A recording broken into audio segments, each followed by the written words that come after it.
Àkókò, àkókò, àkókò, àkókò, àkókò ọ̀rọ̀ náà mà ti dé o. Ará ilé èrò ọ̀nà tètè máa bọ̀. Wá gbọ́rọ̀ iye kó léye. Everything called recession will never be your portion in the name of Jesus. Àkókò, àkókò, àkókò ọ̀rọ̀ náà mà ti dé o. Ará ilé èrò. No, Monday, you are a liar. I will pull you down. Shall be well with you. Àdàrà fún yín. Àkókò, Àkókò, àkókò, àkókò ọ̀rọ̀ náà mà ti dé o. Ará ilé. Mo rí rẹ̀ gbà o. Àsálẹ̀ agbára jíǹde, àsálẹ̀ agbára jíǹde, agbára tó ti Jésù Olúwa dìde nínú òkú, tójú ti eléni ní àtolùfisùn. Ó fẹ́ jí ohun rere gbogbo tó ń tò gbé, àtèyí tó ti kú dìde láyé tiẹ̀ náà. Lásálẹ̀ agbára jíǹde, ọjọ́ Friday kejì lóṣooṣù, nípàdé ìṣòru ńlá yìí ń wáyé. Àsálẹ̀ agbára jíǹde, ọjọ́ Friday tó ń bọ̀ yìí ni o, ní the World Bible Church 1 Ganiyu Murana Close, Ajẹ́lógo, My 12 Ketu nílùú Èkó, láago 10 alẹ́ dìdájí. Prọfẹ̀t J.B. Kúmọlúyì fẹ́ fagbára jíǹde Jésù pàṣẹ fún iṣẹ́ tó ń tò gbé, àtòwò tí ò lọ déédéé, àti gbéyàwó tó yadi tí ò léso, ìdílé tó ń dàrú, àti gbogbo ọmọ ológo táráyé ti dógògò lé láti gba agbára àjíǹde àkọ́tún fún ìṣeré àti ìsọdọ̀tun láyé. Gbogbo ènìyàn ẹ jẹ́ àpàdé lọ́jọ́ Friday tó ń bọ̀ yìí ní the World Bible Church 1 Ganiyu Murana Close, Ajẹ́lógo, My 12 Ketu nílùú Èkó. Prọfẹ̀t J.B. Kúmọlúyì lolúwa máa lò láti sọ ire ayé rẹ jí padà lórúkọ Jésù. Gbogbo ènìyàn ẹ máa bọ̀. Fún ìwádìí 08036297770 tàbí 08056559500. Jésù Kristi lolúwa. lónìí Today, ojúṣe àwa ọmọ sí òbí wa. the duties of a child to his parent. Tẹríba Bow your head ní orúkọ Jésù, in Jesus' name. ní agbára ẹ̀jẹ̀ Jésù. In the name of Jesus. A fẹ́ lọ sínú ọ̀rọ̀ rẹ. Want to go into your word? Olúwa bá wa sọ̀rọ̀. Lord, speak to us. Jẹ́ kí ọ̀rọ̀ yìí kó gba ọkàn là. Let this word save souls. Jésù Olúwa wa. In Jesus' name, our Lord. Ojúṣe ọmọ sí òbí. The duties of a child to the parents. Ọmọ tó bá fẹ́ pẹ́ láyé gbọ́dọ̀ fi ọ̀wọ̀ fún bàbá àti ìyá rẹ̀ lábẹ́ àkóso bó ti wù kó rí. A child that wants to live long must honor his or her parents under whatever circumstance. Òpin ti ń dé o. The end is nigh. Ìgbé ayé tí àwọn ọmọ ń gbé ní àkókò yìí. The life of children nowadays, Ó jẹ́ ká mọ̀ wípé wọn ò ṣe é control mọ́ o. the lifestyle of our children today suggests to us that they are out of control. Ọmọ tó bá fẹ́ ṣe rere láyé Any child that wants to prosper in life, tí ò fẹ́ forí gbẹ̀gún àwọn òbí rẹ̀ ó gbọ́dọ̀ tẹríba. that doesn't want to incur the wrath or the causes of the parents, must learn how to honor them.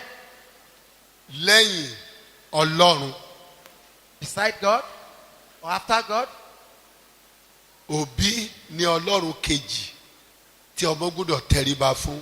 your parent is your second God to honor. Bá ọ̀nà.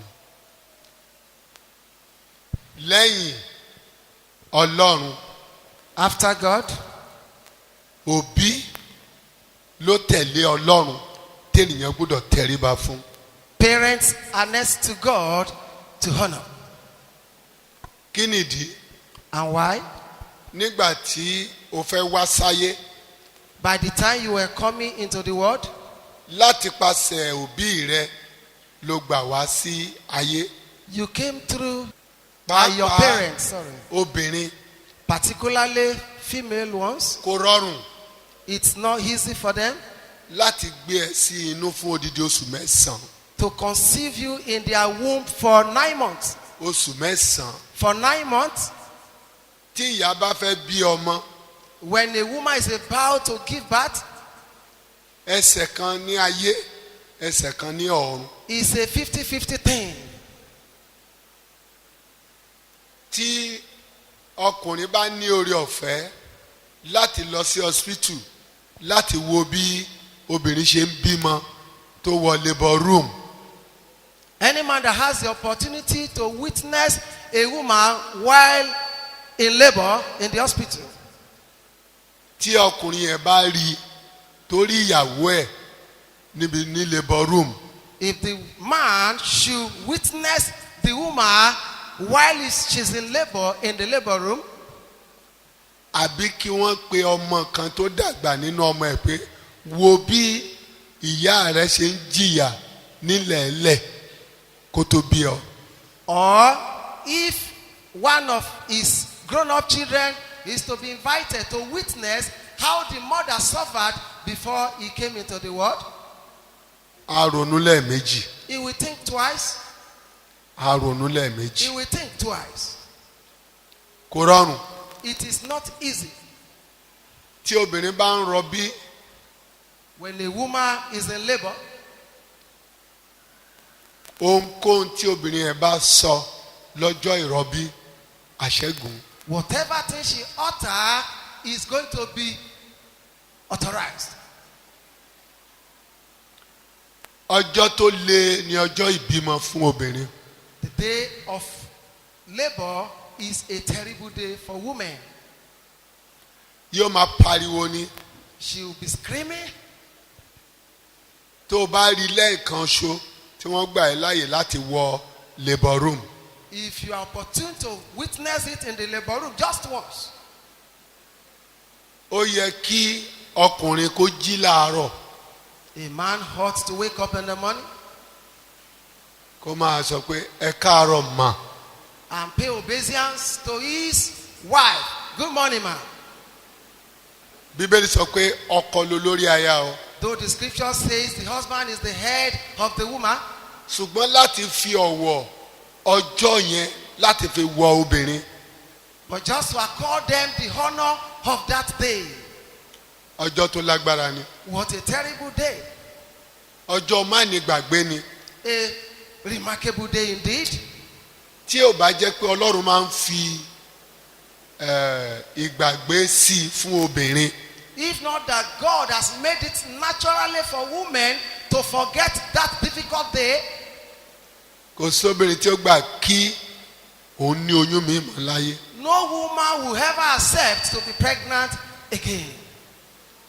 Ṣùgbọ́n Ọlọ́run fúnra ara rẹ̀ But God himself á mú kí iyì obìnrin yẹn má sí nǹkan tó ṣẹlẹ̀ lọ́jọ́ àkọ́kọ́. He will naturally do it to the extent the woman will not remember the first experience. Ẹ wo adúrú ìyà tí wọ́n jẹ nítorí ẹ gẹ́gẹ́ bí ọmọ. Consider the great ordeal they pass through because they want to have you as a child. Ìdí nìyẹn tó jẹ́ pé lẹ́yìn Ọlọ́run And that is the reason why next to God, ìyá àti bàbá ló kàn. it is your mother and your father. Ìyá rẹ ni mo sọ yẹn o. I've just spoken about your mother. Bàbá rẹ What of your father? òun ni ó máa wá ohun tó jẹ káàkiri. Is the one that will be going up and down looking for what to eat. Ìbálòpọ̀ láàrin ọkùnrin àti obìnrin Sexual intercourse between man and a woman ó máa ń sọ bí ẹ̀yìn ọkùnrin ẹ̀yìn obìnrin yóò ti rí lọ́jọ́ ogbó. will determine what will happen to their life later in life. Kò rọrùn o. It is not easy. Kò rọrùn. It is not easy. Kò rọrùn rárá It rárá is rárá. not easy at all. O gbọ́dọ̀ sọ òbí ẹ di ẹni yẹ̀yẹ́. You must not take your parents for granted. Exodus 20:12. Exodus chapter 20 and verse 12.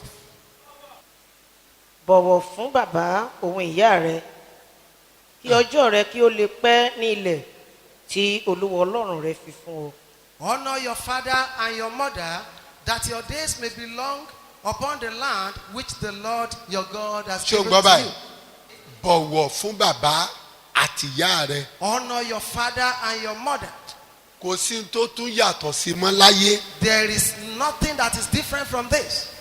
òbí abẹ ọmọ tó bá fẹ́ ṣoríire láyé. A child that wants to prosper in life ó gbọ́dọ̀ tẹríba ni. must be humble. gbogbo eléyìí tán sọ fún ọ tó ń sọ pé ìgbà tó dé là ń lò kò sẹ́yìn kìnnì kan ojú ti là old school new school èkankan new school lè ràn ọ lọ sọ́run àpáàdì. All that they are telling you today and you are considering old school or old fashion, let me tell you, if care is not taken, this can lead you to hellfire. wọ́n bá ọ sọ bẹ́ẹ̀ ló ń ga sókè. They are advising you, yet you are adamant.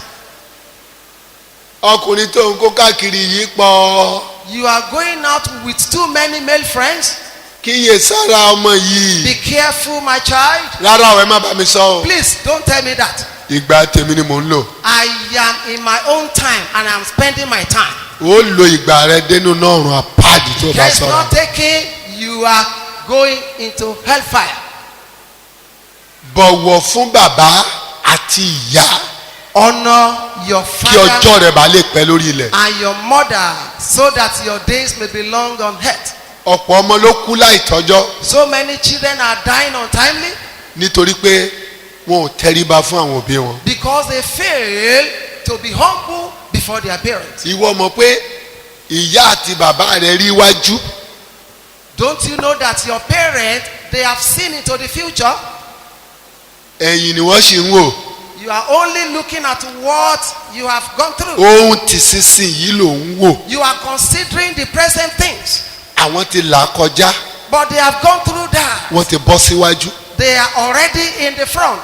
tó o bá wá jókòó kó ronú Failure to sit down and think, wàá bá ìgbà lọ o. you will perish with time. ọlọ́run ní jẹ́ kí ẹ ṣẹlẹ̀ sí And ọ. that will not be your portion in Jesus' name. kò sí ní tó lè yí ọ̀rọ̀ yí padà. There is nothing that will be able to change this world. newspaper tí ẹ̀ ń kà The dailies you read, kò sí ìròyìn rere mọ́ láyé. there are no good news in this world. ìròyìn ìbànújẹ́ ló kù sáyé. We have bad news in this world. ìròyìn kan ṣoṣo The tó only dára news jù that òlélẹ̀. is the best is this one. tẹ́ bá ra newspaper If you should buy a newspaper, kí ló máa bá ń bẹ̀. what are you going to meet there? wọ́n kó 550 billion a sì wà lórí kéèsì ẹ̀ a sì ń wádìí lọ. Somebody has embezzled about 500 and something billion. We are still investigating. tó bá tún sí mi If you open to another page, 200 èèyàn kú wọ́n pa wọ́n dànù. about 200 people have been killed. page 3. Page 3, accident kan ṣẹlẹ̀ lọ́nà Kàtọ́gòrá. there was an accident along Kotangora Road, dírẹ́bà àti gbogbo àwọn tó wà nínú ẹ̀ wọ́n parẹ́. and drivers and the passengers all perished.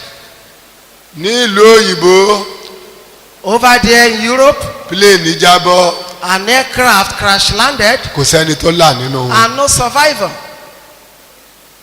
ìròyìn kan ṣoṣo tó kù The only news left òun lélẹ́yìí o. is the one I am holding. nínú ẹ̀ ni mo ti mú ọ̀rọ̀ jáde yìí. And from that news, I am giving you this. wọ́n ń change ẹ̀ It is unchangeable. ó ti o. It is unchangeable. èèyàn lè sọ̀rọ̀ sínú newspaper ti ayé. Someone can put something in the worldly newspaper. ah èmi lè sọ báyìí sí You have said this to me, tí mi ò dẹ̀ mọ̀ nípa ẹ̀ and I didn't know anything about this. tó bá máa fi di edition míì In another edition, wàá gbọ́ pé ẹ jọ̀wọ́ ẹ má bínú fún ohun tá a sọ ní déètì báyìí báyìí a ti rí i pé kò rí bẹ́ẹ̀ ẹ má bínú wọ́n á apologize fún ẹni yẹn ṣùgbọ́n eléyìí kò ní apology kankan wọ́n á apologize fún ó dúró títí láéláé ni. they will retract and withdraw their statement and apologize to the person concerned. But this word is settled forever. ọmọ tí ó bá ṣe rere láyé Any child that will prosper in life ó gbọ́dọ̀ tẹrí bàbá ẹ̀. must learn how to Be humble. Éfésù Ephesians, orí kẹfà Ephesians chapter 6, ẹsẹ̀ kejì dé ìkẹta. verses 2 and 3. bọ̀wọ̀ fún bàbá àti ìyá rẹ èyí tí ń ṣe òfin kìíní pẹ̀lú ìlérí Màá sọ àwọn mistake tí mo ti ṣe fún ẹ wàá kẹ́kọ̀ọ́ lára mi. I will tell you the mistakes I have made and you will learn from them. Number 1, Number 1, ó ní bọ̀wọ̀ fún bàbá àti ìyá rẹ he says, honor your father and your mother pẹ̀lú ìlérí with a promise pé kíni kí ó lè dára fún ọ kí ó bàa lè dára fún ẹ lórí ilẹ̀ alààyè. so that you prosper on earth àti kí ìwọ kí ó lè wà pẹ́ lé ayé Kó and that Yes. you may live long on the earth. kó bàa lè pẹ́ láyé. So that you live long on the earth. Which means èyí lè kú lójijì It means one can die suddenly. kó bàa lè pẹ́ láyé. But for you to live long on earth, Kí ìwọ bàa lè pẹ́ láyé. so that you live long on earth, Kí èmi bàa lè pẹ́ láyé. so that I may live long on earth.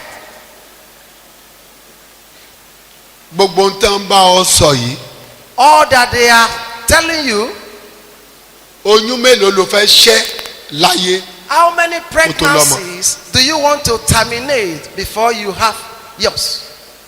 Mo gbàdúrà fún ọmọ kan bó ṣe kúnlẹ̀ báyìí The moment she knelt down, mo rí number 9. I could see number 9 written. Kí ni ìtumọ̀ number 9? What is the meaning of number 9? Ó ní bí mo ṣe ń wò yìí The Lord says I should see her. ẹ̀ẹ̀mẹ́sàn-án ló ti ṣẹ́ oyún dànù. 9 times she has aborted. Ọmọ kí ni ọjọ́ orí ẹ? My young lady, how old are you?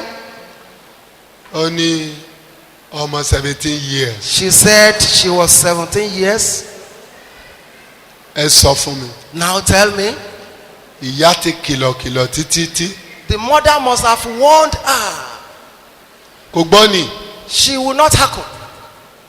Ẹ jẹ́ kí n lògbà, ẹ jẹ́ kí n jayé orí mi. Allow me to enjoy my life. Ẹ jẹ́ kí n lọ sí disco, ẹ jẹ́ kí n lọ jó. Let me go to the dancing hall. Tẹ́ bá wo orí ijó táwọn ọmọ wa ń jó ń sìn. If you look at the kind of dance steps that our children involve themselves in now, Ijó ìgbẹ̀yìn ayé ni. it is the end time dance. Kí èèyàn mú orí ẹ̀ báyìí kó fi sísàlẹ̀. For somebody to put the head downward on the floor Kó máa kẹ́sẹ̀ sókè kó máa rólù ẹ̀ báyìí. with his leg in the air and rolling. Tí wọ́n bá sọ fún ẹ And if they should warn you tó o bá gbọ́ and you hearken, yóò wọ́ọ̀kì fún ẹ. it will work positively for you. Ọ̀pọ̀ ọmọ lónìí So many children today, ló ṣọkọ fẹ́. they marry the wrong husband. Nígbà tí ìyá ti sọ tí ò gbọ́ tí bàbá sọ tí ò gbọ́ wọ́n á kàn fún lóyún wọ́n bá fún lóyún tán ta ló fún ẹ lóyún. Ó dàbẹ́ ni pé mọ́ mi èèyàn mẹ́ta ni máa ń wá. Ìkan náà Túndé, ìkan Òjó, ìkan tó wà ńbẹ̀ ìyẹn wọ́n pè ní Joshua.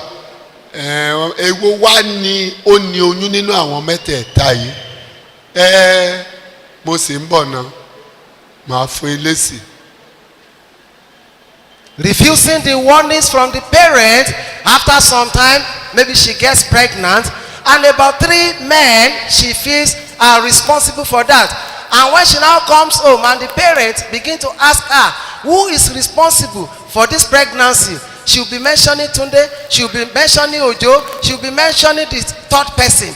Okay, who exactly is responsible? Mommy, take it easy with me. I will soon tell you. Àwa gbé àwọn mẹ́tẹ̀ẹ̀ta wò. And she weighed the 3 of them. Èyí tó bá rí pé ó ti rẹ́ǹtì ilé òun ló máa ní òun lòún fẹ́ fẹ́. She will now blame me or put it on the person that has rented an apartment. Ẹ wo ọlọ́mọ kọ̀ọ̀kan bó ṣe pọ̀ ṣu nílùú ṣá. Look at how many single parents we have all over Níbi àìgbọ́ràn. because of disobedience. Tí ọmú bá ti yọ ní àyà ọmọdé. Once a young girl begins to grow breast, Wàhálà ló yọ yẹn o. it is another problem for her. pé ó bí ọmọbìnrin ó ti yọ ọmú báyìí. that you have a female child that has started growing breast. tó bá bá a sọ̀rọ̀ If you are talking to her, ó máa ṣe báyìí sí ẹni. she want to puff up. kí ló dé? What are you saying? yẹn ni pé ṣé o rí pé ìwọ ìyá ẹ o rí pé nǹkan tó ní o rí pé tèmi sì fáìn ju tiẹ̀ lọ.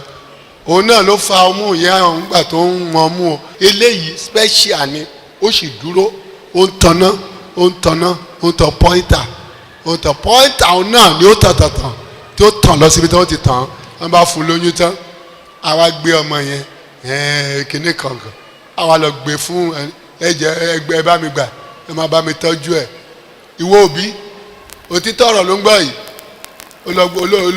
ó fẹ́ rí ọmọ ọlọ́run ní jẹ́ kó rí ọmọ ṣe sínú òṣì àti ìbànújẹ́ kó gbé padà lọ́sọ̀dọ̀ ẹni tó fún lóyún kó lọ jókòó tì í ohun tó bá rí kó máa fi ránṣẹ́ sí èèwọ̀ ni fún ẹ ọmọ lọ́mọ tó bá wí tí ò gbọ́ràn ó lóyún tán ó bímọ tán má bọ̀ àárí ọmọ náà ni má jẹ́ ń tàn ọ́ o owó tó yẹ kó máa fi jẹun òun ló máa fi bọ́ o dẹ̀ ní nísìmí ọkàn títí ìwọ ìyá ó fi lọ mélòó ló lò láyé tó kó wàhálà gbogbo ayé tó kó lórí àyè òun ló lóyún ranù kó padà kó lọ bá ẹni tó fún lóyún ó lọ máa bọ́ àtúmú owó rẹ̀ àtúmú máa fi bọ́ lọ́mọ tí ò gbọ́ràn.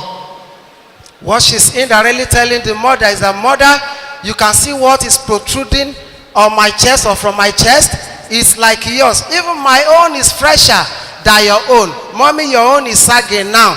And she was the one responsible for that when she was sucking at the mommy's breast. And that child that failed to hearken to advice will now become pregnant.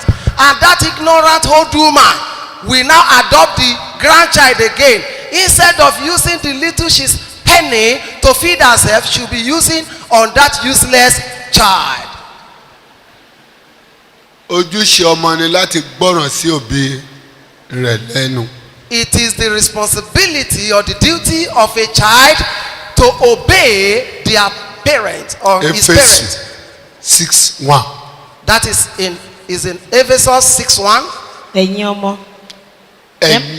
ẹ̀yin ọmọ Children tẹ́ ń gbọ́ mi báyìí lórí amóhùnmáwòrán. that are listening to me on TV. ó yá. ẹ máa gbọ́ ti àwọn òbí yín nínú olúwa. ẹ gbọ́ràn bọ́n ṣe ń tọ́ yín nínú olúwa ẹ máa bọ̀ ní ṣọ́ọ̀ṣì ẹ wá gbàdúrà àdúrà ń lọ ní ṣọ́ọ̀ṣì ẹ tẹ́tí sí ohun tí wọ́n ń sọ fún yín nítorí ìgbẹ̀yìn ayé yín ayé dẹ̀ ti ń lọ sópin. Obey your children, oh children, whatever thing they tell you. If they tell you to go to church, to go and pray, that is the best for you for that time. Please obey them, because this world is going to an end. nítorí pé èyí lè ó tọ́. For this is right.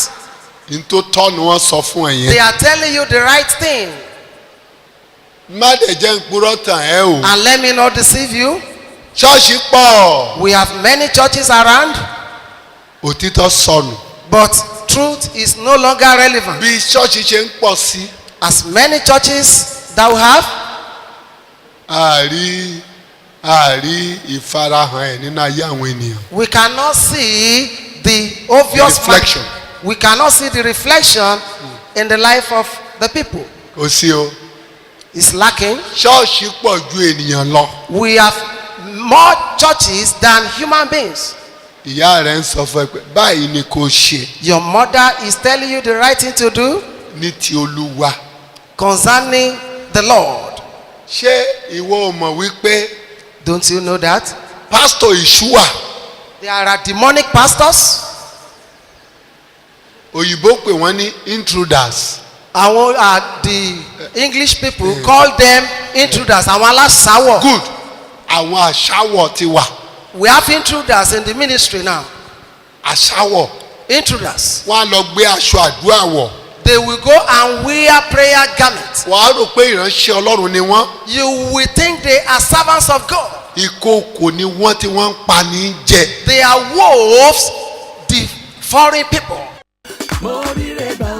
àṣálẹ̀ agbára jíǹde àṣálẹ̀ agbára jíǹde agbára tó ti jésù olúwa dìde nínú òkú tójú ti eléni ní àtolùfisùn ó fẹ́ jí ohun rere gbogbo tó ń tò gbé àtèyí tó ti kú dìde láyé tiẹ̀ náà lásàálẹ̀ agbára jíǹde ọjọ́ friday kejì lóṣooṣù nípàdé ìṣòru ńlá yìí ń wáyé àṣálẹ̀ agbára jíǹde ọjọ́ friday tó ń bọ̀ yìí ni o ní the world bible church 1 ganiyu murana close ajẹ́lógo my 12 kẹtù nílùú èkó láago 10 alẹ́ dìdájí prophet jẹ́bi kúmọlúyì fẹ́ fagbára jíǹde jésù pàṣẹ fún iṣẹ́ tó ń tò gbé àtòwò tí ò lọ déédéé àti gbéyàwó tó yadi tí ò léso ìdílé tó ń dàrú àti gbogbo ọmọ ológo táráyé ti dógògò lé láti gba agbára jíǹde àkọ́tún fún ìṣeré àti ìsọdọ̀tun láyé gbogbo ènìyàn ẹ jẹ́ àpàdé lọ́jọ́ friday tó ń bọ̀ yìí ní the world bible church 1 ganiyu murana close ajẹ́lógo my 12 kẹtù nílùú èkó prophet jẹ́bi kúmọlúyì lolúwa máa lò láti sọ eré ayé rẹ jí padà lórúkọ jésù gbogbo ènìyàn ẹ máa bọ̀ fún ìwádìí 08036297770 tàbí 08056559500 jésù kristi lọ́lúwa.